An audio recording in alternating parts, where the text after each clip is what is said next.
Where does VR go from here? Right now, there seem to be two paths.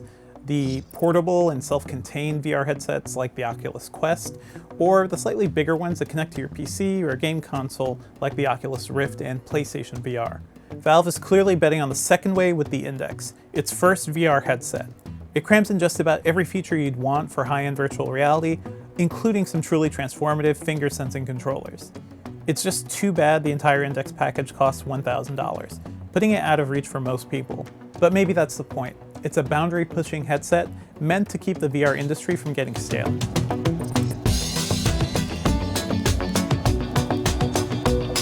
But before we get to the Index itself, we have to talk about the controllers. Valve has been testing them for years under the codename Knuckles, which refers to their key feature, finger tracking. They don't look anything like the Oculus Rift or HTC Vive's motion gamepads.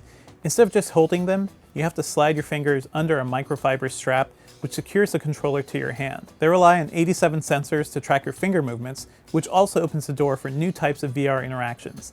Games can tell if you're holding your thumbs up or if you're just waving to another character. The mere act of grabbing and holding things in VR feels more believable with the Index controllers, since you're actually gripping them with your hands. There's also pressure sensitivity, which lets games detect when you're gripping extra hard. Better haptic support also gives you the sensation of touching and holding objects as well. None of that was possible with earlier VR gamepads, since they just had a single grip button for opening and closing your hands. As you can imagine, having true finger tracking goes a long way towards improving VR presence, or the sense of being transported to a virtual world while you're wearing a headset. Beyond just seeing where your fingers are, the Knuckles controllers also have an analog stick, two face buttons, a trackpad, and of course, a trigger button. They're backwards compatible with every game that works with the Vive's controllers, but it's up to developers to build in finger tracking support. So far, that only includes a handful of games like Space Pirate Trainer, Arizona Sunshine, and Superhot, but hopefully more will follow as devs get their hands on the new controllers. And even though they're debuting with the Index, the gamepads are also compatible with the Vive and Vive Pro. You'll just have to shell out $279 to grab them separately. As for the Index itself, it doesn't really look that much different than the Rift or Vive, but there are some notable upgrades once you dig a bit deeper. There's a huge emphasis on comfort here. The head strap is easy to put on, and you can secure it by turning a dial. There's no awkward Velcro to fight with, like you'd find on the Rift and Vive. A generous amount of plush cushioning surrounds the eyepiece and rear head strap, and instead of putting you in contact with bare foam, they're covered in a breathable microfiber cloth. There's also a dial to adjust the distance of the lenses to your eyes, which is particularly helpful if you're wearing glasses. And instead of headphones, the Index has two near-field speakers, which produce high-quality sound without even touching your ears. Valve claims it wanted to make a headset that you could wear for hours without feeling fatigued, and it seems like they succeeded. The Index feels well balanced on my head, with none of the front heaviness that annoyed me on the wireless Oculus Quest. Valve also crammed in as much high-end tech as it could inside the Index. It features two RGB LCDs running at 1440 by 1600 pixels each, instead of the lower resolution OLED panels on first-gen headsets. Valve says its LCDs feature 50% more subpixels, which means they'll look even sharper than an OLED panel at the same resolution. Unfortunately, you'll lose the inky blacks you'll typically find on OLED, but the overall improvement here seems worth it. The new displays can also run at 120Hz or 144Hz, a huge leap beyond the 90Hz refresh rate we've seen on most headsets. A higher refresh rate means your VR experience will simply look smoother, assuming your computer can actually reach the higher frame rates they require. The Oculus Rift S, the company's most recent half-hearted stab at a PC headset, actually scaled down its refresh rate to 80Hz from the original Rift's 90Hz. While Oculus is more focused on making its tech cheaper and easier to consume, Valve is taking the exact opposite approach. The Index also offers far better image persistence than first-gen headsets. Everything you see will still look sharp when you're moving your head around, something you're always doing in VR. Most noticeably, Valve bumped the Index's field of view to 130 degrees, 20 degrees more than other consumer VR headsets. That means even more of the virtual world will envelope you. You won't get any of the periscope effect you find on cheaper headsets, which makes it seem like you're only peeking into VR through tiny windows. Up front, the Index has two cameras and a notch with a USB 3.0 port hidden underneath the faceplate.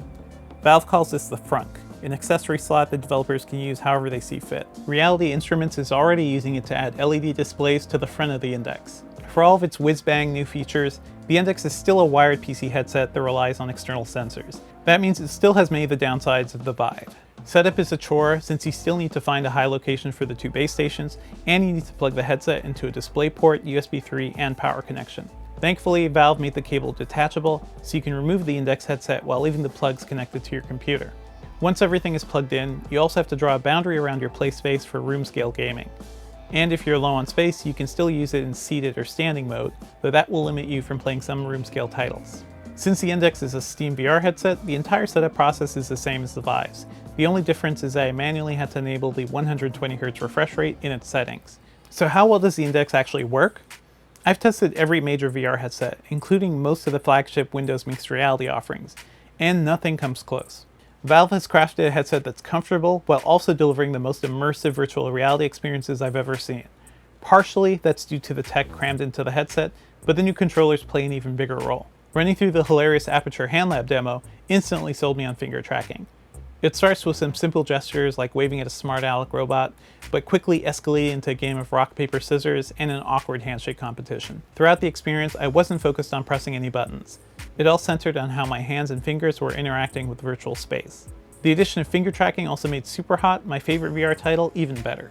Now grabbing guns out of the enemy's hands and throwing knives at them feels far more visceral. I'm still digging into the update, but I'm shocked by how much finger tracking alone makes a game I know very well seem completely new. Just imagine what developers can accomplish when they plan for finger tracking from the start. Both Space Pirate Trainer and Beat Saber also show off just how well the Index handles motion tracking.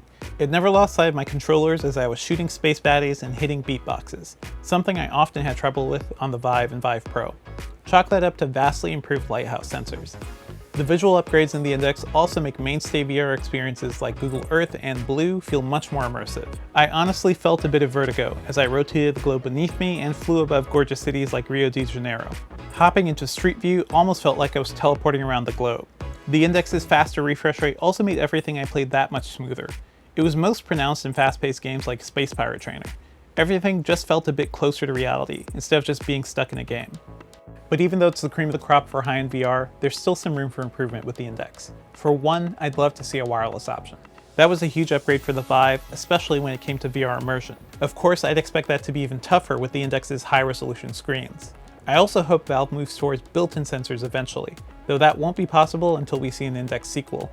Every recent VR headset has banked on internal sensors. They simplify setup and make it far easier to move your headset to another location. External lighthouses inevitably trap you in a single space. Now for the big question, who should actually buy the Index? Clearly, it's not meant for everyone. At $1,000, it's not even vaguely affordable, especially when other headsets like the Rift S and Windows Mixed Reality entries are going for $400 or less. Instead, the Index seems more like the Mac Pro, an expensive and aspirational piece of gear meant for professionals and geeks who need the best. For regular folks, it's something to seek out the next time you're at a VR arcade. The Index's controllers alone are groundbreaking, and hopefully they'll pave the way for some finger tracking competition. At the very least, Valve is reminding us that there's still a place for high-end VR. The Oculus Quest might be cheaper and far more convenient, but it'll always be limited by its mobile hardware. With the Index, the VR possibilities are endless. As always, stay tuned to Engadget for more news about the state of VR. Subscribe to our channel, like this video, and check out our past reviews of virtual reality headsets to see just how far we've come.